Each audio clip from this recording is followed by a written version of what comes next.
Le camp, donc Maoré avec une équipe de Saint-Pauloise qui tente à se porter donc vers l'attaque. Avec Nandini Rangama justement qui va frapper de loin. C'est bien le flanc droit de la défense Saint-Pauloise. Attention, Tournégie Holloway, faudra pas se louper sur cette sortie alors qu'elle avait relâché le ballon. En couverture, sa défenseuse était là. Heureusement qu'il y avait comme d'habitude un Chaman, Marie-Laure Chaman qui était là en doublure. Mais j'ai l'impression qu'on a arrosé un peu cette pelouse. Maolida Yousra, là, à chaque fois qu'elle a le ballon, elle arrive à faire ce qu'elle veut avec celui-ci. Il faudra le marquage, parce que dommage qu'elle est un petit peu scellée, Jean-Max.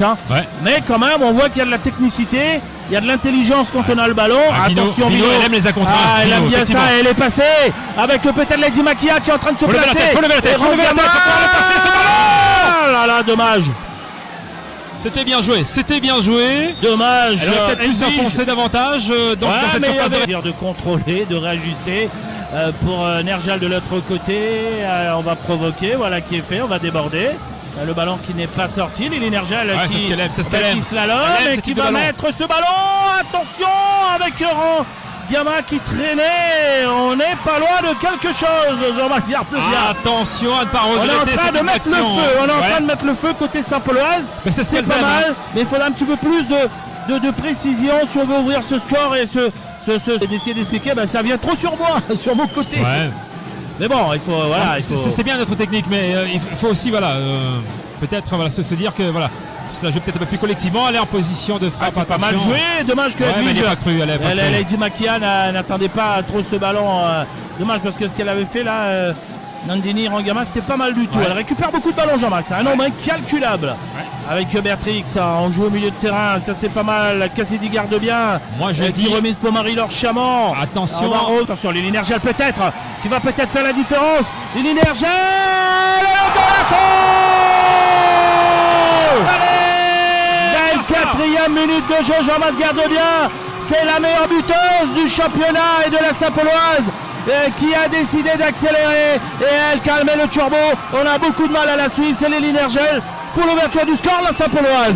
La numéro 10 a fait parler la poudre, il fallait passer par une face. Dans l'autre moitié de terrain, et on est en difficulté, Jean-Marc Gardebien, dans l'occupation du terrain, dans la façon de se déplacer. Ces Maoraises, ils sont pas du tout, ils sont en deçà, comme on dit, avec Vino, qui va essayer de contrer pour Lady Makia Edwige, qui amortit de la paratine, qui remet instantanément pour Vino qui contrôle et qui va centrer dans le paquet. Dommage, attention avec Edwige, Lady Makia qui va peut-être commis une petite faute sur cette reprise, du moins qui avait essayé de prendre le ballon. 30e minute de jeu, un but à 0 pour la Saint-Pauloise dans ce 6e tour de la Coupe de France. Vous êtes bien sur Télécréole, Jean-Marc Gardebien. Et sur Créole FM également avec tout le staff, Fabiola, Télécréole. On vous fait vivre le foot du 9-7-4 depuis le début de saison. On salue aussi ce soir notre partenaire qui va nous rejoindre, Orange Réunion, qui sera avec nous pour la diffusion, notamment pour avoir une meilleure qualité entre autres de son et surtout du réseau. Jean-Marc Gardebien. On salue en plus du groupe Opal, évidemment, monsieur Didier Sornon et le groupe Opal avec son président Jacques Tanguy, bien sûr. C'est tenu des plateaux d'ailleurs aujourd'hui d'animation, puisque le foot ça se passe aussi chez les plus jeunes. Il y a eu un plateau U9, sachez-le, en divers endroits de Lille, U8 et U9 d'ailleurs. Il y a eu ce stade Jean-Pierre Sabiani, vous dites?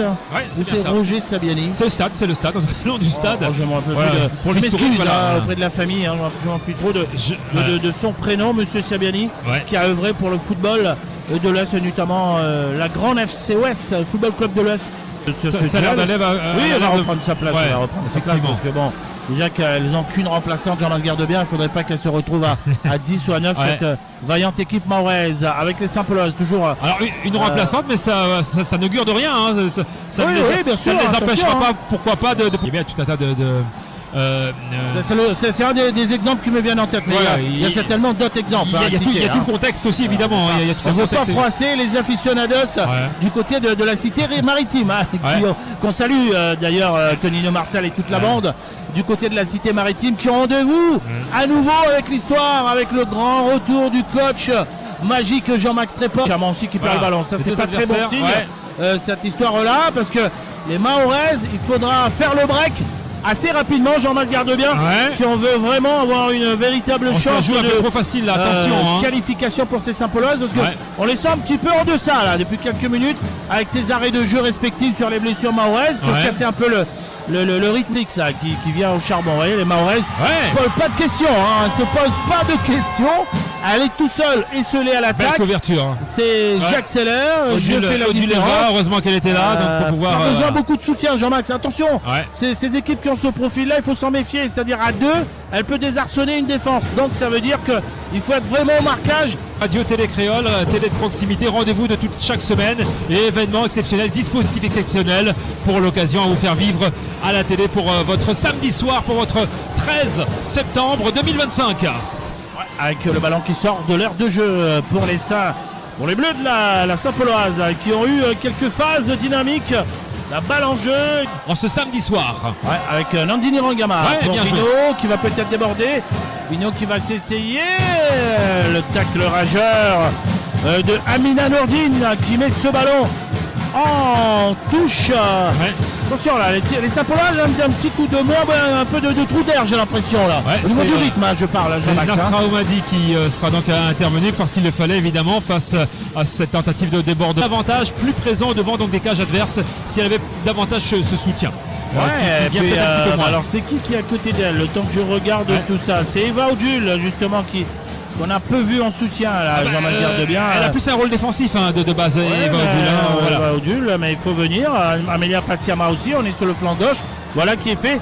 Et c'est ça qu'il faut faire, Amélia Patiama. Là, elle vient en soutien, elle vient porter le surnom. Dommage que la passe n'est pas arrivée au bout. Mais c'est ce genre d'action qu'il faut mettre en évidence. Venir en soutien, avoir un projet de jeu cohérent et surtout équilibré, Jean-Mas Gardebien. À 2 minutes de la mi-temps, l'équipe de la Saint-Pauloise FC qui joue en bleu ce soir mène un but à 0 dans ce 6e tour de Coupe de France face à l'équipe mahoraise du FCM Tsapéré. Elle contrôle, elle domine globalement les débats, mais rien n'est joué, rien n'est fait, même si au tableau d'affichage la différence est faite. Tout reste possible évidemment dans cette rencontre et cette équipe du FC Tsapéré. Surtout Jean-Mas Gardebien. Il n'a pas dit son dernier mot, loin de là. De ne pas tomber dans le piège, de croire que c'est joué. Il faut toujours se battre et amener de la négation, la détermination, comme les garçons l'ont fait face au sein de. Non, la numéro 11, Shafia Dailou. Il faut la surveiller de très très près parce qu'elle se fait oublier et puis quand elle attention, c'est elle qui va avoir le ballon. Dommage. Bonne couverture. Elle n'a pas mis sur le côté la numéro 8, la reine Maoulida, alors c'était bien démarqué Shafia. C'est sur les côtés les Mahoraises qu'elles se doivent de passer en priorité, je dirais, préférentiellement pour pouvoir s'approcher des cages adverses et tenter de créer le danger. Il y a une autre Saint-Pauloise au sol. Est-ce que c'est encore Nandini Rangama? Non, c'est Lily Nergel qui avait reçu un coup à la tête, à la nuque. J'espère que c'est pas trop grave. Non, mais c'est pas grave, elle va pouvoir tenir sa place. Non, tout ça, je disais, Jean-Max, il y a un coup à jouer avec Ophélie Vino sur le flanc gauche et avec Ophélia Patiama. Mais il faut qu'Ophélia Patiama vienne plus en soutien pour... Une victoire savourée sous les acclamations du public du stade olympique. Les joueuses de la Saint-Pauloise en rêvaient et elles y sont arrivées. On est au 7e tour et on prend l'avion. Faut fêter ça alors. Faut fêter ça. On verra après ça. Autre côté de la pelouse, déception forcément, les larmes de la gardienne sapéroise, mais c'est la dure loi du sport. On a perdu, mais ça en fait partie du jeu. Mais je suis content parce que les filles, ils ont joué, ils ont fait ce qu'ils pouvaient. Mais on l'a vu en face, la Réunion est jouée, bravo à eux. Et oui, les Saint-Pauloises n'ont pas fait dans la dentelle avec 4 buts.